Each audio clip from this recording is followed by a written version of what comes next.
Everyone. तो आज के लेसन में हम लोग पढ़ेंगे क्षुद्रांत। तो हम लोग क्षुद्रांत के बारे में पढ़ चुके थे, लेकिन इस वीडियो में हम लोग पढ़ेंगे क्षुद्रांत में अवशोषण। तो जिसका कार्य होता है कि पचा हुआ भोजन को क्षुद्रांत के भित्ति में स्थित रुधिर वाहिकाओं में चला जाता है, जिसे हम अवशोषण करते हैं। मतलब जो भोजन पचा हुआ है उसको अवशोषण करना मीन्स खींचना, ठीक है ना।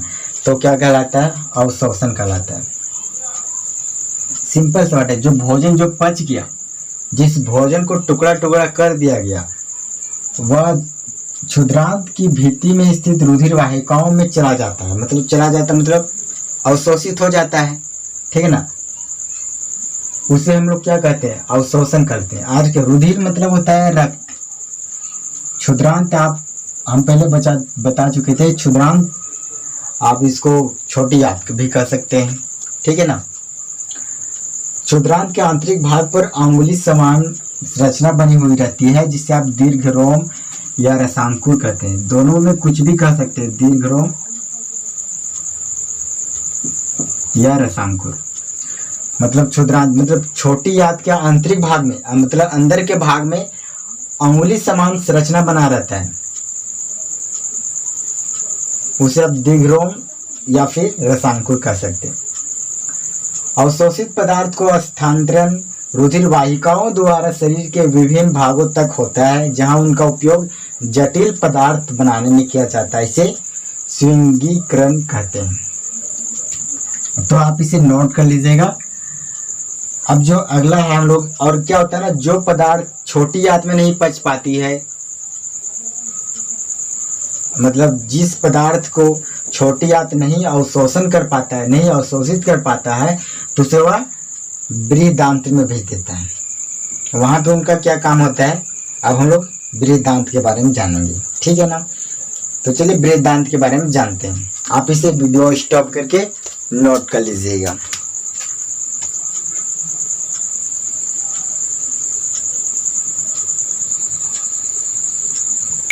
तो अगला टॉपिक है बृहदांत, जिसे आप बड़ी आंत कहते हैं। इसकी लंबाई 1.5 मीटर है। इसका मुख्य कार्य जल तथा और कुछ। तो बृहदांत, तो इसकी लंबाई है 1.5 मीटर। इसका मुख्य कार्य क्या होता है कि जल और कुछ लवणों को अवशोषण करना होता है। जो अपचित पदार्थ होता है वह मलाशय में चला जाता है। समय समय पर गुदा द्वारा या मल को बाहर निकाला जाता है, जिसे हम निष्कासन कहते हैं, और इसे आप उत्सर्जन भी कह सकते हैं, याद रखिएगा, ठीक है ना। तो बात समझ रहे हैं। बृहदांत में क्या होता है, इसकी लंबाई कितनी है? 1.5 मीटर, ठीक है, इससे ज्यादा नहीं। और छोटी आंत में क्या होता है, उसकी है 7.5 मीटर और इसकी है 1.5 मीटर।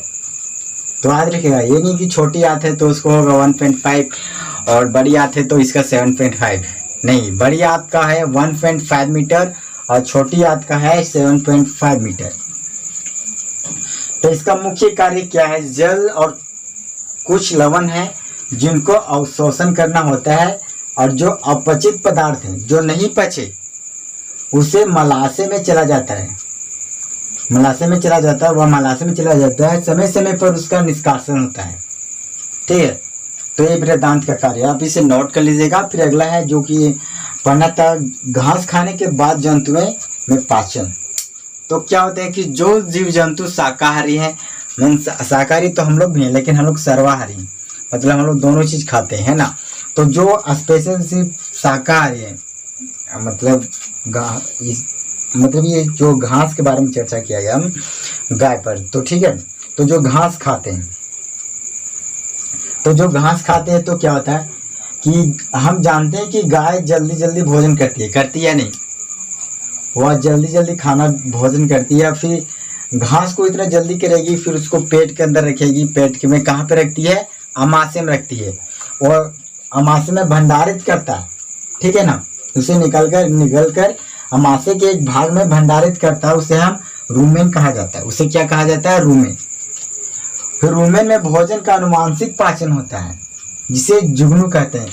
फिर क्या होता है कि कभी देखेंगे कि जब गाय बैठी हुई रहती है तो भी वह अपना मुंह क्या करता है, लगता है कि कुछ खा रही है, तो जिसे वह मतलब कि वापस अमाशय से क्या करता है, अमाशय से क्या करती है कि वापस घास को मुंह में लाती है, जिससे वह चबाती है। जब उसको भूख लगता है तो समय समय पर वो लोग खाती भी है। तो जिसे हम लोग क्या करते हैं, वहाँ पे रूमन में क्या होता है ना, भोजन का आनुवांशिक पाचन होता है, जिसे जुगान कहते हैं।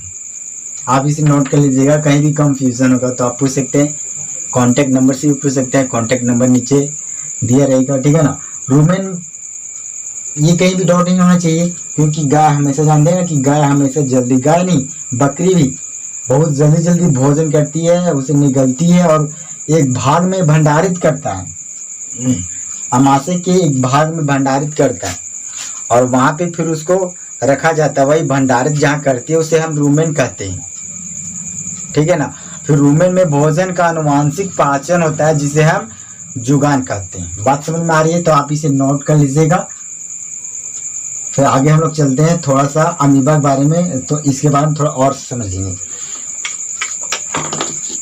ठीक है। तो आप हम इसको मिटा रहे हैं, आप इसे नोट कर लीजिएगा वीडियो स्टॉप करके, है ना।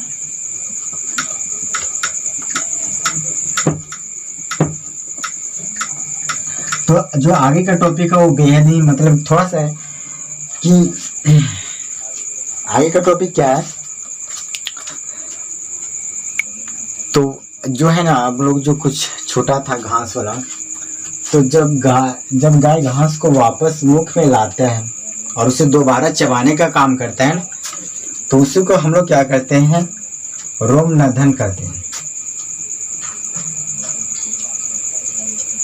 मतलब कि जो, तो हम लोग जानते हैं कि गाय जो है सो भोजन को जल्दी में मुंह के अंदर लेती है और फिर उसको देखने के कुछ समय के बाद वापस जो गाय का जो मुंह होता है तो वो पागुर करती है, चबा, ऐसा लगता है कि वह कुछ खा रही है, चबा रही है। तो वो क्या करती है, मतलब उसी को जो वो जो दिखाई पड़ता है, वह जो प्रक्रिया होता है उसे हम लोग कहते हैं रोमनधन कहते हैं।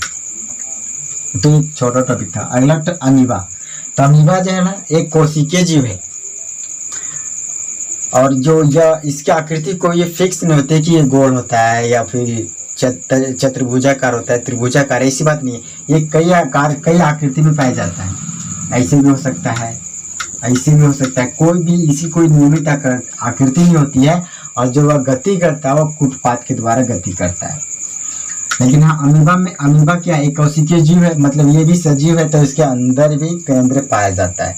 आप लोग 8 क्लास में पढ़ेंगे कोशिका के बारे में, एक कोशिका क्या है, बहु कोशिका क्या है, ठीक है ना। तो आप 8 क्लास में पढ़ेंगे। तब तक ये जो अमीबा लास्ट टॉपिक है क्लास 7 का 2 चैप्टर का। तो अमीबा जो है तो है सो इस प्रकार से अपना भोजन कैसे प्राप्त करता है, जैसे कि यहाँ भोजन है, ठीक है।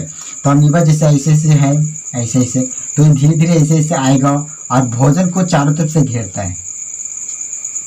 जब ये भोजन को घेर देता है तो भोजन अंदर में फंस जाता है।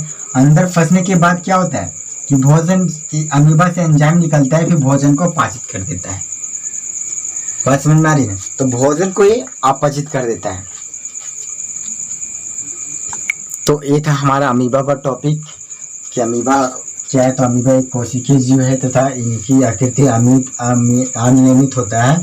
अमीबा कूटपात के सहायता से वह गति करता है। अमीबा भोजन प्राप्त करना किस प्रकार किया जाता है वो हम बात किए।